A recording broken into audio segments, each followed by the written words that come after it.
It's the 13th of December, and that means we can start reading the 13th chapter of the Christmas Mystery, the story written in the style of an Advent calendar with a chapter for each day that tells a story of Elizabeth, a little girl from Norway, the angel Ethereal, and the cherub Imperial, and a whole host of sheep, shepherds, wise men. Even the governor of Syria, Quirinius, has joined in a procession of pilgrims heading across Europe from Norway to Bethlehem and back in time to the time when Jesus was born. Before we start the chapter, let's check into our Advent calendar box and see what sort of character might be in the day for the 13th of December. The 13th of December looks like we're going to get another sheep for the shepherds to take care of today. So we'll put that sheep up here with the others.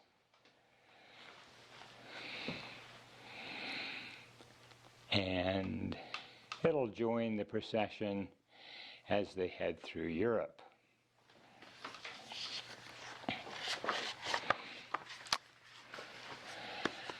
The 13th of December, you can see, I hope, we've got a lovely picture of a city with a country lane going through the field and a rainbow. Let's read about this and see what we can learn. Just as lightning sweeps across the sky, pouring out a flood of light over the landscape for a second or two.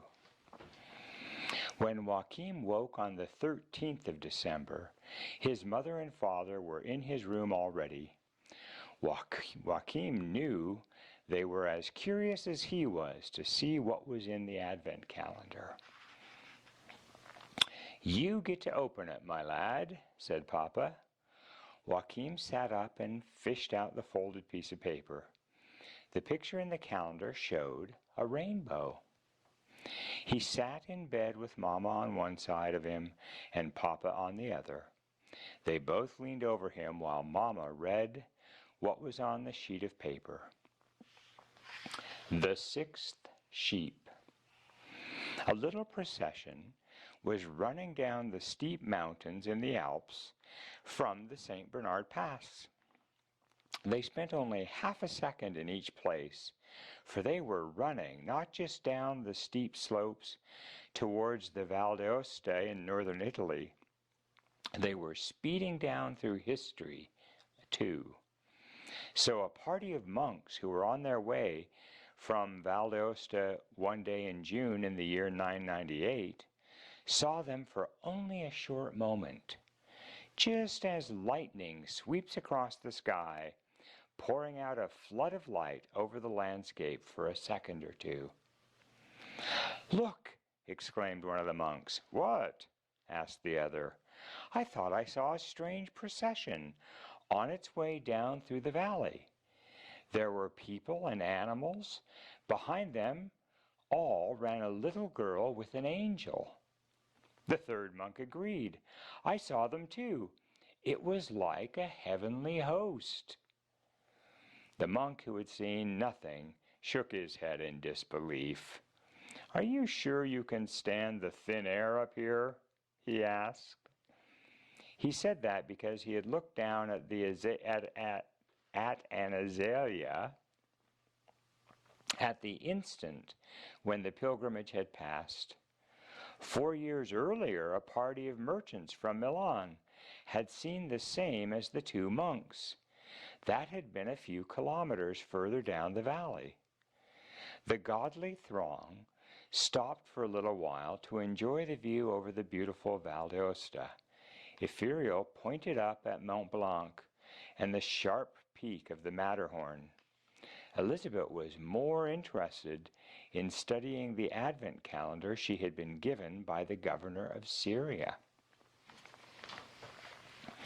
She pointed at opening number 12, where there was a picture of an Advent calendar exactly the same as the one she had in her hand. Turned to Quirinius and asked, "Can I open the doors in the tiny little calendar as well?" Quirinius shook his head. "Unfortunately not. That calendar is sealed with 7 seals. Dixie." "We are such wise men that we can reveal what is inside it all the same," said Caspar, the first wise man. "Something mysterious is written there in tiny little letters." "Tell me then," said Elizabeth. "Behind the first door is written Elizabeth," Caspar began. "Behind the second is written Lizabeth. And behind the third, Isabet. Then come Sabet, Abet, Bet, and Et. That's the first 7 doors." "And what then?" said Elizabeth, with a broad smile. Balthazar, the second wise man, replied, "After that come Te, Teb, Teba, Tebas, Tebasi, Tebasil, and Tebasil. Then there are only 10 doors left. What's behind them?" Elizabeth, Lizabeth, Isabet, Sabet, Abet, Bet, and Et. "But then there are still 3 doors left," said Elizabeth. Caspar nodded solemnly. Behind door number 22 is written Roma. Behind door number 23 is written Amor. And behind door 24, the name Jesus is written in very beautiful and artistic lettering. One letter is red, the second is orange, the third is yellow, the fourth blue, and the fifth violet. Altogether that makes all the colors of the rainbow. Jesus was like a whole rainbow. Why? When it had been raining heavily and the sun breaks through the dark clouds, the rainbow appears in the sky. It's as if a little bit of Jesus is in the air, for Jesus was a rainbow between heaven and earth. Joshua lifted up his shepherd's crook and struck a stone with such force that it echoed all around the mountain. "To Bethlehem," he said, "to Bethlehem."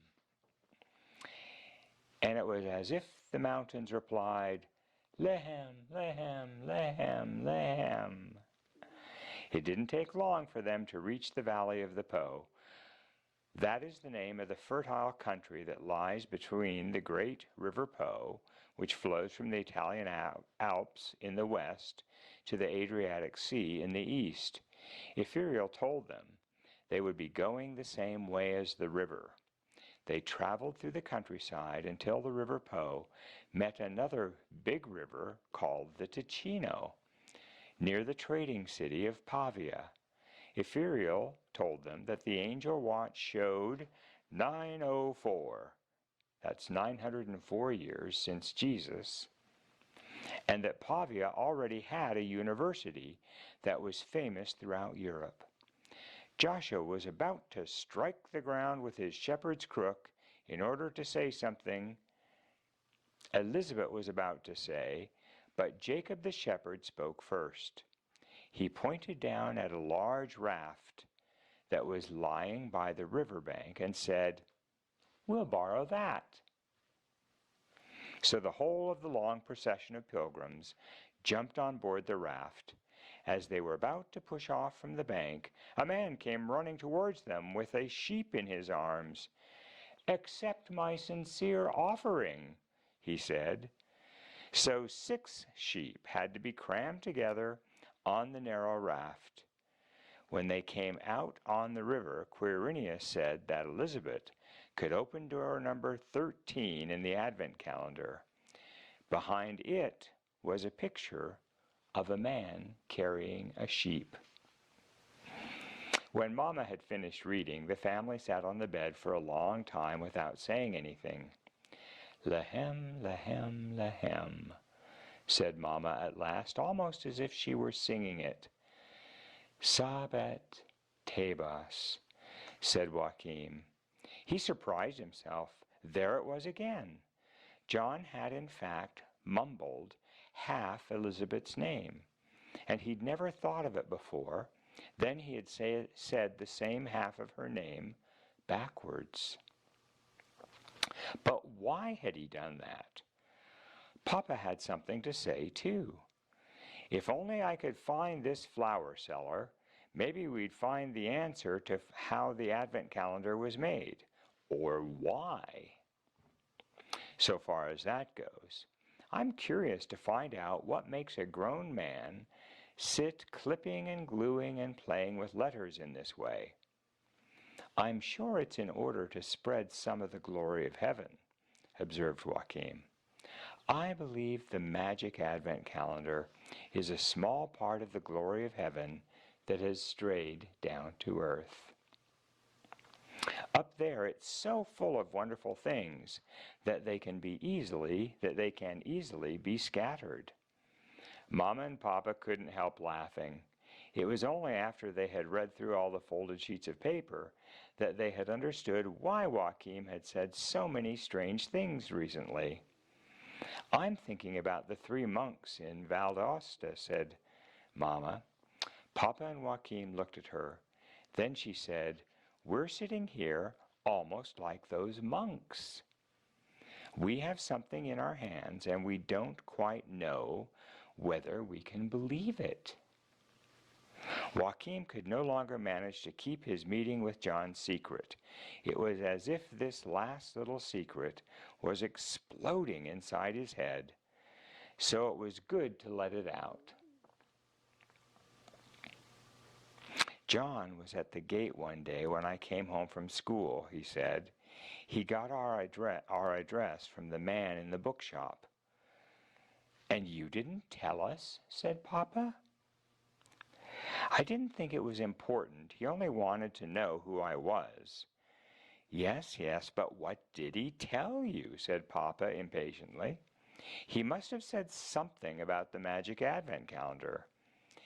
"He said it wasn't Christmas yet. Then he said he'll tell me more about Elizabeth another time."